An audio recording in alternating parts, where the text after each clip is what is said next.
Meu nome é Naomi Carter. Tenho 27 anos. E a primeira vez que meus pais me disseram que eu tinha 2 dias para sair da casa que meus avós deixaram, eu não gritei, não chorei, nem perguntei como eles podiam fazer isso comigo. Eu só fiquei ali, na porta da cozinha, com a mão ainda segurando uma caneca de café frio, ouvindo minha mãe falar com aquela voz suave, falsa, calma, aquela que ela usa quando quer parecer razoável enquanto diz algo cruel. Meu pai ficou ao lado dela, como se a decisão já estivesse tomada e finalizada. E minha irmã mais nova estava encostada no balcão, com aquele sorrisinho convencido de quem acha que já ganhou no final. Eles disseram que a casa era demais para mim. Que eu estava sendo egoísta. Que uma casa de família deveria ir para a filha que estava prestes a casar e construir um futuro de verdade. E então veio o prazo.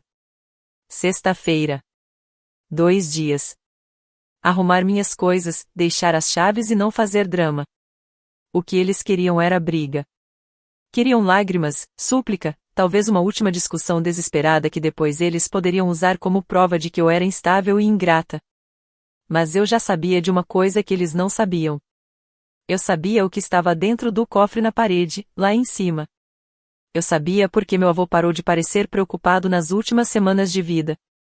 E eu sabia que, quando eles abrissem aquele cofre achando que já tinham vencido, a expressão no rosto deles valeria cada segundo que eu passei em silêncio. Então, eu apenas balancei a cabeça. Disse tá bom. E saí andando como uma mulher que tinha acabado de perder tudo. Atrás de mim, ouvi minha irmã rir baixinho. E a casa inteira ficou em silêncio, como se estivesse esperando. E quando minha mãe começou a me ligar sem parar, com a voz tremendo, implorando para eu não fazer aquilo, já era tarde demais. Antes de eu te contar o que tinha dentro daquele cofre e por que minha família passou de comemorar para entrar em pânico em menos de meia hora. Me diz que horas são aí onde você está e de onde você está ouvindo. Eu realmente quero saber até onde essa história chega. A verdade é que, quando eles me deram aqueles 2 dias, eu já tinha passado anos aprendendo exatamente quem importava para eles, e quem não importava.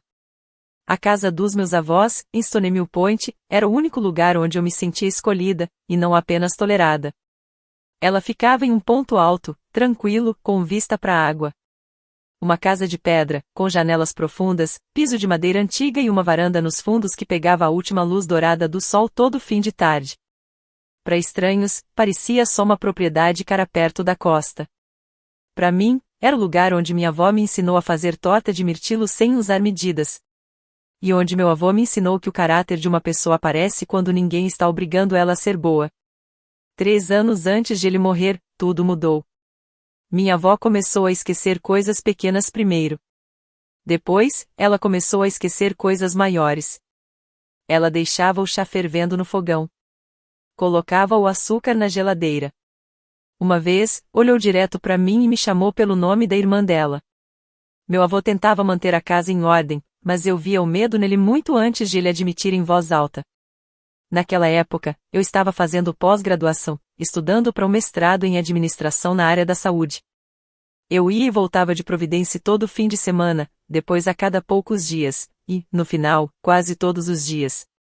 Eu virei a pessoa que sabia qual farmácia ainda tinha os remédios dela. Virei a pessoa que organizava as pílulas, ligava para a enfermeira, pagava a conta de aquecimento pela internet e ficava sentada em noites longas e silenciosas, enquanto a TV passava para uma sala que já não entendia mais o tempo. Meus pais sempre tinham uma desculpa. Era uma viagem de trabalho. Um jantar com cliente. Um evento importante. Sempre tinha alguma emergência na vida deles que, de alguma forma, era mais importante do que o que estava acontecendo devagar naquela casa. Minha irmã mais nova, Chloe, era ainda pior. Porque pelo menos meus pais sabiam que estavam negligenciando algo. A Chloe tratava tudo como um incômodo que estragava o clima. Ela apareceu uma vez com flores, tirou 3 fotos perto das hortênsias, postou uma com uma legenda sobre valorizar a família, e foi embora antes do jantar porque tinha reserva com amigos em Newport. Eu lembro de estar na pia, lavando a louça, enquanto ela ria na varanda, falando alto no telefone sobre como casas antigas tinham um cheiro deprimente. Minha avó estava dormindo no quarto ao lado. Meu avô ouviu tudo. Ele não disse nada naquele momento, mas eu vi o jeito que ele travou o maxilar. Aquele olhar voltou muitas vezes no último ano de vida dele. Quanto mais eu aparecia, menos minha família aparecia. Virou um padrão impossível de ignorar. Minha mãe ligava perguntando se certos documentos ainda estavam no escritório. Meu pai perguntava se o imposto da casa tinha aumentado de novo. Chloe andava pelos cômodos como se já estivesse planejando onde colocar móveis novos. Ninguém me perguntava se eu estava dormindo bem. Ninguém perguntava como eu estava lidando com as provas da pós enquanto ajudava 2 pessoas piorando na minha frente. Ninguém perguntava o quanto custava ser a pessoa que ficou. Meu avô percebeu tudo. Quando minha avó morreu, ele mudou de um jeito que me assustou. Ficou mais quieto, mas mais lúcido, mais direto. Era como se a dor tivesse queimado toda a confusão e deixado só a verdade. 2 semanas depois do funeral dela, eu estava ajudando ele a deitar, quando ele apertou meu pulso e disse, bem calmo: "Eles acham que eu não sei o que estão esperando." Eu perguntei o que ele quis dizer, mesmo já sabendo. Ele olhou pro corredor, pro escritório, pra casa inteira. E disse: "Eles não estão esperando eu melhorar, Naomi. Estão esperando eu morrer." Eu não respondi, porque não existia nada que eu pudesse dizer que deixasse aquilo menos cruel. Ele soltou o ar devagar e completou: "Você foi a única que veio aqui por nós. Todo o resto veio pelo que vem depois da gente." Foi nessa noite que eu entendi que a história que minha família contaria depois nunca seria sobre amor ou justiça. Ia ser sobre posse. Eu só ainda não sabia até onde eles estavam dispostos a ir. Uma semana depois daquela conversa, meu avô pediu para eu levá-lo até a cidade. Ele disse que precisava falar com um advogado sobre coisas normais do patrimônio, e falou de um jeito tão tranquilo que qualquer pessoa acreditaria. Mas eu conhecia ele. Eu sabia quando ele fingia que algo era menor do que realmente era. Nós fomos até um escritório de tijolos perto da marina, onde um advogado chamado Ethan Hove trabalhava há mais de 30 anos. Ele não era chamativo. Não era o tipo de advogado que meu pai gostava de mencionar no clube. Ele era quieto, preciso, e impossível de apressar. Meu avô confiava nele. E isso já era suficiente para mim. No começo, eu fiquei na sala de espera. Mas uns 20 minutos depois, Ethan abriu a porta e pediu para eu entrar. Meu avô estava sentado mais ereto do que eu tinha visto em meses. Tinha uma pasta na mesa, um carimbo de cartório ao lado e um bloco amarelo cheio da letra pequena e organizada do Ethan. Meu avô olhou para mim e disse: "Eu preciso que você escute com atenção, porque eu cansei de fingir que seus pais vão fazer a coisa certa sozinhos." O que ele me contou naquela tarde mudou tudo. Anos antes, ele e minha avó tinham feito um testamento deixando a casa e o resto dos bens pro filho e pra nora, acreditando que a família iria agir como família. Essa ideia já não existia mais. No lugar, o Ethan preparou uma nova estrutura, um truste irrevogável. A casa seria colocada dentro desse acordo. O objetivo não era me deixar rica. Isso era importante para ele. Ele repetiu mais de uma vez: "Isso não é uma recompensa, Naomi. É proteção." O documento me colocava como única responsável, me dava o direito de morar na casa e cuidar dela. E também tornava muito mais difícil para qualquer pessoa me pressionar a vender, hipotecar ou entregar a casa. O Ethan até explicou que, se alguém tentasse contestar isso depois, a própria estrutura dificultaria qualquer sabotagem impulsiva da família. Meu avô pensou em tudo. Ele já tinha enxergado exatamente o que estava por vir. Eu lembro de dizer: "Eles vão me odiar por isso." E o Ethan, sem nem levantar os olhos dos papéis que estava organizando, respondeu: "Eles não vão odiar a verdade. Vão odiar o limite. Quem acha que tem direito a algo sempre chama de crueldade quando você se recusa a entregar." Meu avô assinou naquele mesmo dia. O cartório carimbou os documentos. Eu assinei onde o Ethan mandou. Quando voltamos para casa, meu avô estava exausto, mas aliviado de um jeito que eu não via fazia muito tempo. No mês seguinte, eu e o Ethan resolvemos tudo em silêncio, sem chamar atenção. Depois que meu avô faleceu, eu me encontrei com o Ethan de novo, finalizei a transferência do truste e registrei todos os documentos corretamente. Mas eu não contei para ninguém. Essa parte foi estratégica. O Ethan me aconselhou a esperar, porque ele achava que minha família ia mostrar suas verdadeiras intenções com muito mais clareza se pensassem que eu estava sem defesa. Ele estava certo. Foi aí que eu preparei o cofre. O cofre na parede, no escritório de cima, sempre chamou a atenção da minha família, porque eles achavam que qualquer coisa antiga e importante tinha que estar guardada ali dentro. Então, eu garanti que, quando eles finalmente abrissem, encontrariam exatamente o que mereciam. Dentro do cofre, eu coloquei um envelope lacrado, com a letra do meu avô na frente. Coloquei uma cópia autenticada dos documentos do Truche, uma carta curta do Ethan confirmando que a transferência já estava valendo e um pendrive com um áudio que meu avô gravou nas últimas semanas de vida. E, por cima de tudo, deixei uma única folha bem visível. Nela estava escrito: se você está lendo isso porque veio procurar algo para pegar, então já sabe por que ficou de fora. Eu sabia que minha mãe ia abrir o envelope com as mãos tremendo. Eu sabia que meu pai ficaria em silêncio primeiro, porque era assim que ele reagia quando percebia que estava perdendo o controle. E eu sabia que a Chloe ia insistir que tinha algum erro, porque pessoas como ela nunca acreditam nas consequências até levarem um choque de verdade. Então, quando eles ficaram na cozinha e disseram que sexta-feira era meu prazo, eu não discuti. Porque o prazo de verdade não era o meu. Era o deles. Sexta-feira seria o dia em que a fantasia deles ia bater de frente com papel, assinaturas e a única coisa que pessoas gananciosas nunca respeitam, até isso acabar com elas. Prova. Os 2 dias entre a ameaça deles e a sexta-feira foram alguns dos mais estranhos da minha vida. Porque eu tinha que parecer uma mulher se preparando para perder a casa, enquanto, na verdade, estava me preparando para ficar com ela. Eu arrumei caixas suficientes para deixar tudo convincente. Coloquei etiquetas em algumas, livros, casacos de inverno, coisas da cozinha. Mesmo sabendo que eu nunca ia tirar nada dali. Levei as caixas para o quarto de hóspedes, onde qualquer pessoa que olhasse rápido ia achar que eu estava indo embora. Ao mesmo tempo, fiz backup de todos os e-mails, salvei todas as mensagens e mandei cópias de tudo pro Ethan. Minha mãe ligou na quarta de manhã, com uma voz doce demais, perguntando se eu já tinha encontrado um lugar para ficar. Disse que estava preocupada comigo, sozinha. E, na mesma frase, me lembrou de não levar a prataria antiga, porque aquilo era propriedade da família. Mais tarde, meu pai ligou fingindo ser razoável. Disse que prolongar aquilo só ia deixar todo mundo constrangido. Ele usou a palavra todo mundo do jeito que homens como ele sempre usam, como se manter o próprio conforto fosse um serviço público. Chloe me mandou uma foto de uma cozinha branca que ela gostou e escreveu: isso ficaria incrível quando a casa ficar mais jovem. Eu fiquei olhando aquela mensagem por um minuto inteiro. A casa onde minha avó perdeu a memória e meu avô perdeu a esposa era, para minha irmã, só uma versão antes da reforma. Na noite de quinta, minha mãe mudou de estratégia. Ela apareceu sozinha, com um saco de papel cheio de doces de uma padaria que eu gostava na faculdade, e pediu pra gente agir como adultos.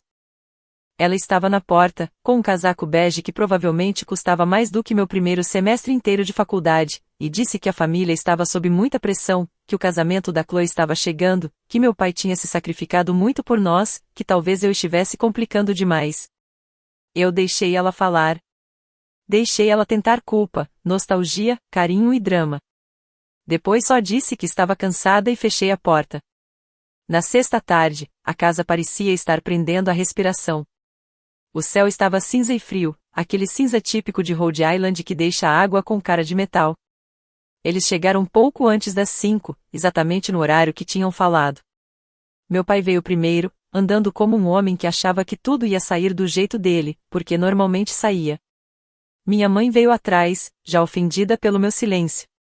Chloe foi por último, com batom forte e aquela confiança exagerada, usando botas altas que não combinavam com cascalho. Ela olhou ao redor do hall e disse: foi isso que você conseguiu arrumar? Nem tentou esconder o tom de deboche. Eu não respondi. Meu pai pediu a chave do cofre. Eu disse que estava onde sempre esteve, na gaveta de cima da mesa do escritório. Eu queria estar lá quando eles abrissem. Mas fiquei um pouco atrás, só o suficiente para parecer que eu não tinha mais força para lutar. Isso importava. Eu queria que eles estivessem confortáveis. Queria que eles ficassem descuidados. O escritório cheirava levemente a cedro e papel antigo. Meu pai foi direto pro cofre. Minha mãe ficou perto da janela, com os braços cruzados. Chloe se inclinou por cima do ombro dele, do mesmo jeito que ela se inclinava sobre vitrines de doce quando decidia o que ia pegar sem pagar. A porta fez um clique e abriu. Por um segundo, nada aconteceu. Depois meu pai ficou completamente parado. Minha mãe deu um passo à frente e perguntou: "O que foi?" Como se ainda pudesse ser algo normal. Ele pegou a folha de cima. Eu vi os olhos dele percorrendo a primeira frase. E vi o sangue sumir do rosto dele. Minha mãe pegou os papéis da mão dele. Leu rápido, depois mais devagar. Depois de novo, como se as palavras pudessem mudar se ela se recusasse a aceitar.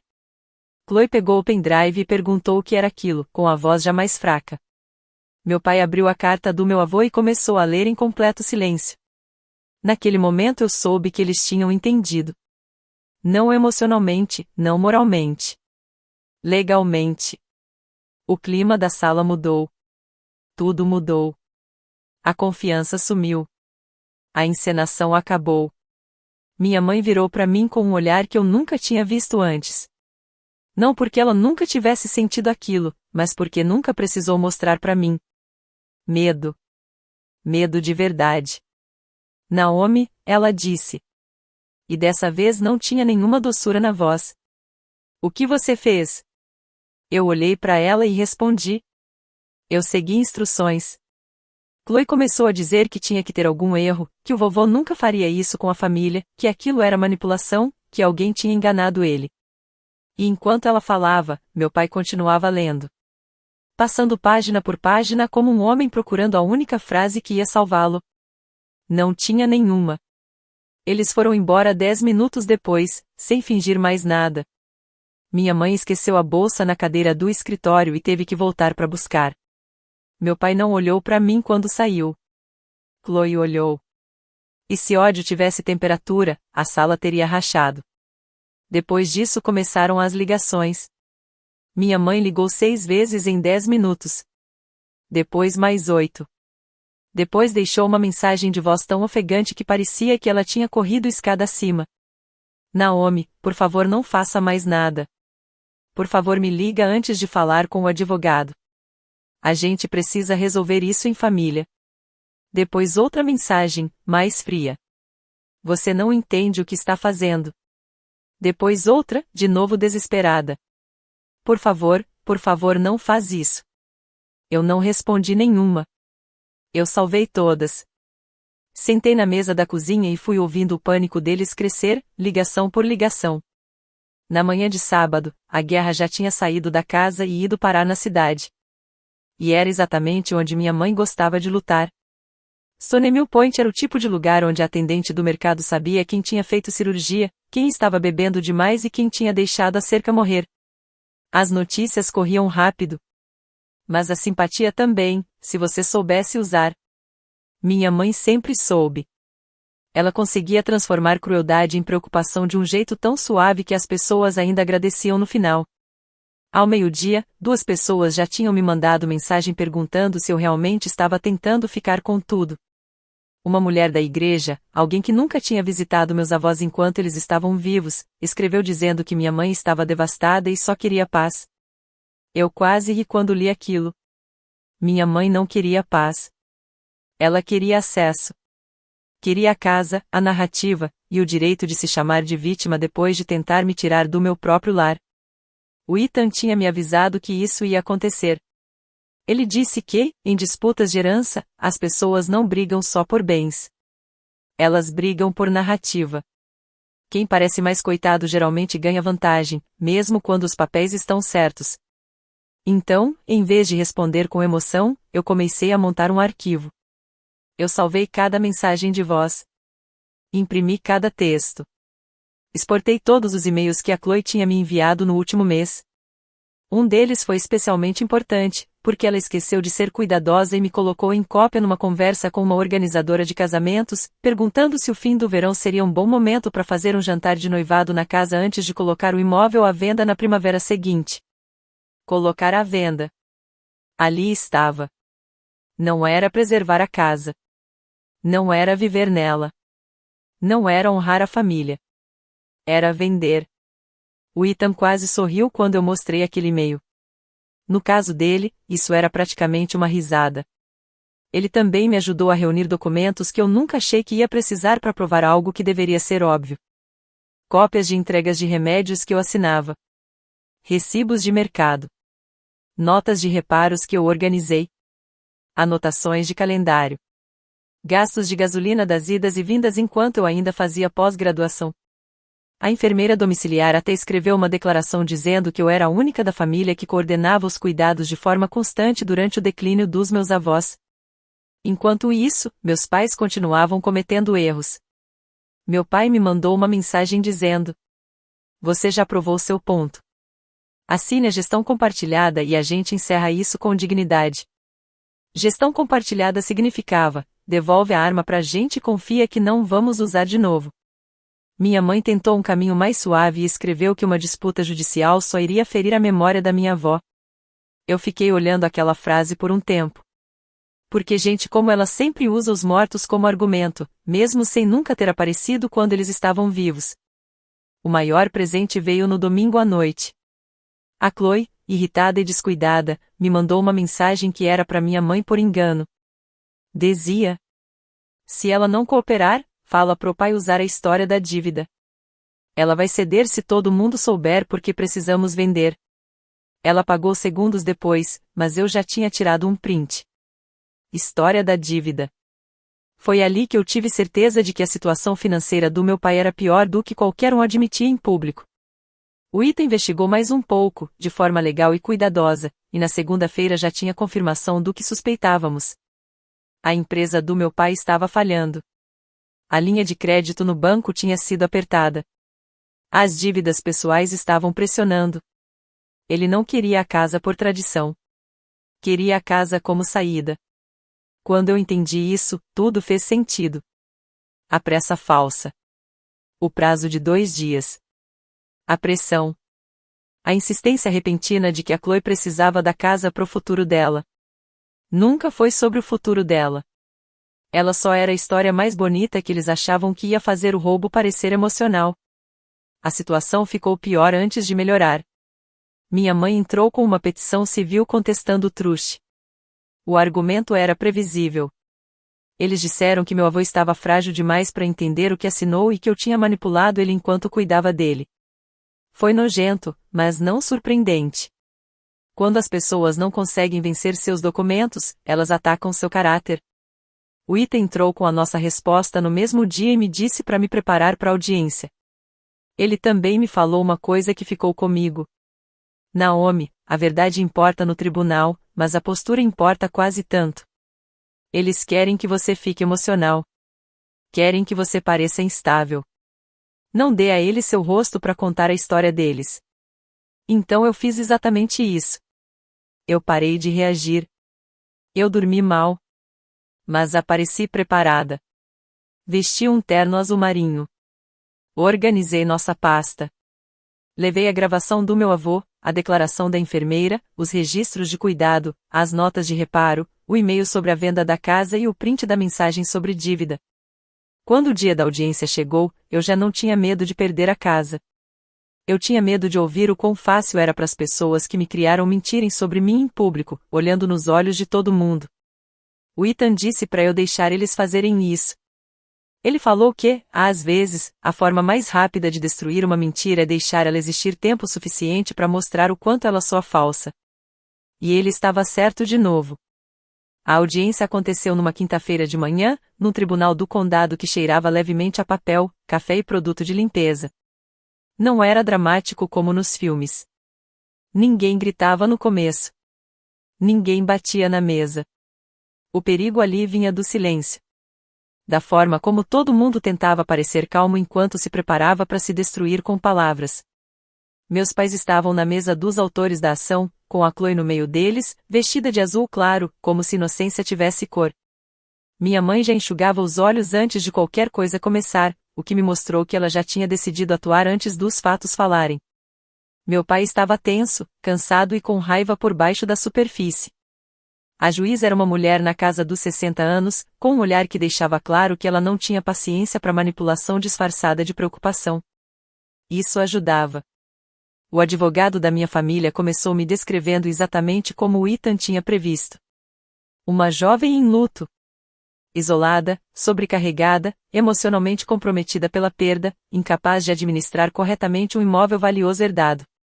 Ele disse que meus pais só agiram por preocupação com a harmonia da família e para evitar má gestão financeira. A harmonia familiar. Eu quase olhei para a pasta no meu colo só para não sorrir com o absurdo daquilo depois da semana que eles tinham me feito passar. Quando chegou a vez do Ethan, ele não perdeu tempo com drama. Começou com datas. Ele sempre começava com datas. Ele conduziu o tribunal pela criação do truste, pela assinatura, pela autenticação em cartório. Depois mostrou o histórico de cuidados dos meus avós e quem realmente esteve presente durante todos aqueles anos.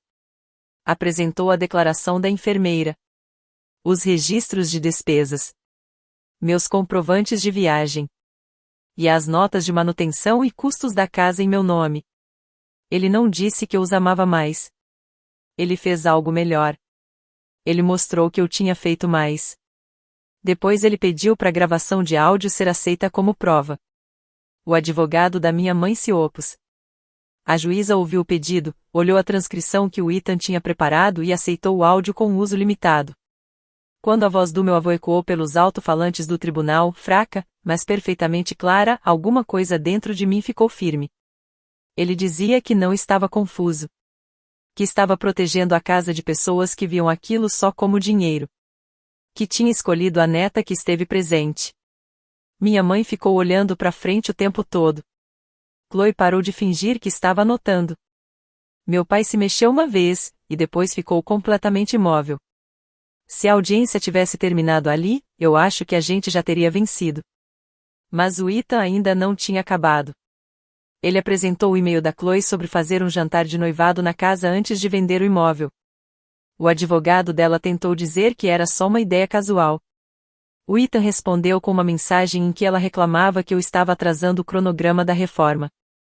Depois veio a mensagem sobre usar a questão da dívida. O Ethan não jogou tudo de uma vez. Ele foi colocando aos poucos. Isso era o brilhante dele. Primeiro a ganância, depois o planejamento, depois o motivo. Por fim, ele foi para a parte financeira do meu pai. Ele não precisou expor tudo.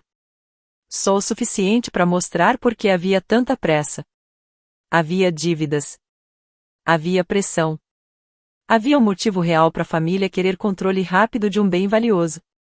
O advogado do meu pai ainda tentou objetar de novo, mas a juíza permitiu uma linha limitada de perguntas sobre motivação.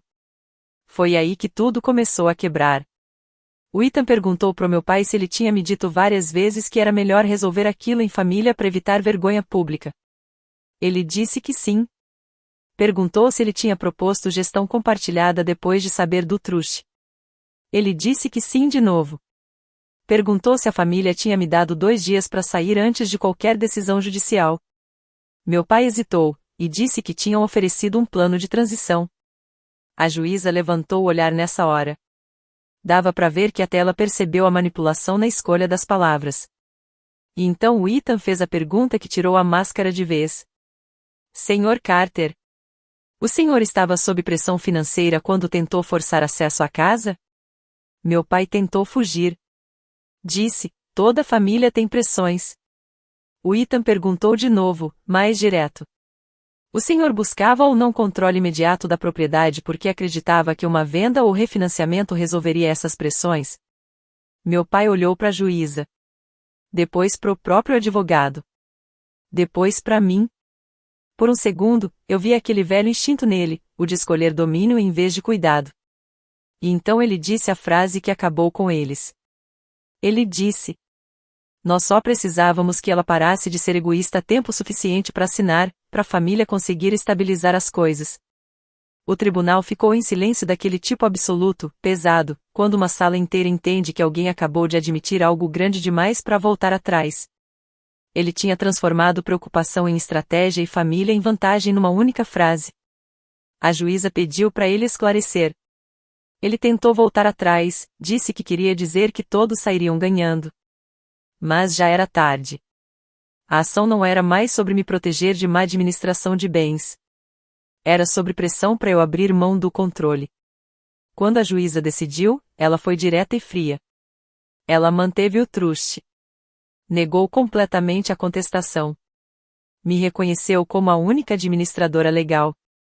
Disse que não havia nenhuma prova confiável de influência indevida e destacou que os documentos mostravam claramente que eu tinha sido a principal cuidadora e responsável pela casa. Depois, ela falou do comportamento da minha família. Criticou a tentativa de me pressionar a sair da casa antes da decisão judicial. Determinou que eles pagassem uma parte significativa dos meus custos legais. E ainda colocou uma ordem civil proibindo eles de entrar na propriedade ou falar comigo fora dos canais legais por 2 anos, a não ser que eu autorizasse por escrito. Minha mãe chorou de verdade nessa hora. Não porque tinha me perdido, mas porque tinha perdido o controle da história. A Chloe parecia como se tivessem tirado o ar dela. Mais tarde, eu descobri que a família do noivo dela deu ajuda financeira para o casamento depois de perceber que a casa que ela tinha insinuado como parte do futuro deles nunca seria dela. O casamento não acabou. Mas a fantasia acabou. Meu pai saiu do tribunal menor do que eu nunca tinha visto. Numa cidade como a nossa, ninguém precisa de escândalo formal para entender o que aconteceu. Basta a verdade suficiente para ligar os pontos. Em 2 semanas, ele saiu discretamente de um conselho beneficente local que sempre usava para melhorar a própria imagem. Ninguém anunciou nada. Nem precisou. Naquela noite, minha mãe ainda ligou uma última vez de um número desconhecido e deixou uma mensagem de voz que eu não respondi. Ela disse que eu tinha envergonhado a família. Eu ouvi aquilo na cozinha da minha casa e pensei: não. Vocês fizeram isso sozinhos, no momento em que tentaram me tirar de uma casa que eu passei anos protegendo, enquanto vocês estavam ocupados planejando o que fariam com ela quando os velhos morressem. Eu voltei para Stone Mill Point no mesmo dia em que a audiência acabou. A viagem pareceu mais curta do que o normal.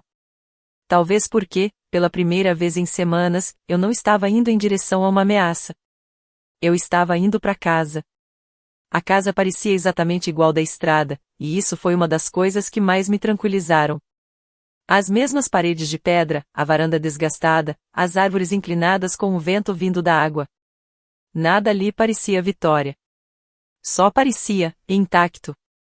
E, naquele momento, isso já era suficiente. Eu destranquei a porta da frente e entrei naquele silêncio que já tinha me segurado mais vezes do que eu consigo contar. Fiquei no hall por 1 minuto, sem tirar o casaco. Depois fui para a cozinha, coloquei a chaleira no fogo e peguei a velha caneca de cerâmica que meu avô usava todo dia. Ela tinha uma lasquinha perto da alça e uma borda azul já desbotada. Levei meu chá para a varanda dos fundos e sentei onde a luz da tarde bate nas tábuas de madeira. Dali eu via a água e a beira do jardim que minha avó tanto amava, mesmo depois de não lembrar mais o nome de metade das flores. Eu achei que ia sentir algo grandioso, tipo Vitória, algo explosivo. Mas não foi isso. O que eu senti foi limpeza. Clareza. Como se a pressão no meu peito tivesse sido solta, devagar, uma volta de cada vez. Eu não salvei essa casa porque eu era mais forte que todo mundo. Nem mais inteligente. Nem mais fria. Eu salvei porque eu fiquei quando ficar era difícil. Essa é a verdade inteira. Eu fiquei quando as notícias médicas só pioravam. Fiquei quando tinha conta para pagar, compras para fazer, noites longas demais. Fiquei quando não tinha nada de bonito nisso, nada de vantagem, nada de aplauso. E, no fim, isso valeu mais do que charme, mais do que direito, mais do que sangue. Essa é a lição que eu nunca deixo de lembrar. Sangue pode fazer pessoas serem parentes, mas não garante amor, cuidado ou respeito. Família de verdade não é quem aparece quando algo vira valioso. É quem fica quando tudo fica difícil, inconveniente e nada bonito de ver. E tem outra coisa que essa história me ensinou. E eu acho que isso importa para qualquer pessoa que já foi manipulada pela palavra família. Amor sem limite vira ferramenta contra você. Bondade sem registro pode ser reescrita. E lealdade sem respeito próprio vira prisão. Se proteger não é crueldade. Guardar provas não é frieza. Recusar entregar o que você construiu não é egoísmo. Às vezes, a coisa mais responsável que alguém pode fazer é segurar compaixão e evidência ao mesmo tempo. Isso não é amargura. Isso é maturidade. Eu olhei pro mar, Tomei um gole lento do chá e pensei em como eu queria demais que meus pais fossem a versão deles que eu insistia em imaginar, a que estava escondida por trás do controle, do teatro. Mas a paz só veio quando eu parei de esperar essa versão, e comecei a acreditar na que eles já tinham mostrado. A casa estava em silêncio. A varanda rangia de leve sob a cadeira. Lá embaixo, uma gaivota gritou uma vez e depois tudo voltou a ficar quieto. Eu ainda tinha 27 anos. Eu ainda estava sozinha naquela varanda. Mas pela primeira vez em muito tempo, sozinha não parecia abandono. Parecia liberdade. Se alguém já usou família, culpa ou obrigação para tentar te empurrar para fora da sua própria vida, eu espero que essa história te lembre que silêncio não precisa ser rendição, e bondade não precisa ser autossacrifício.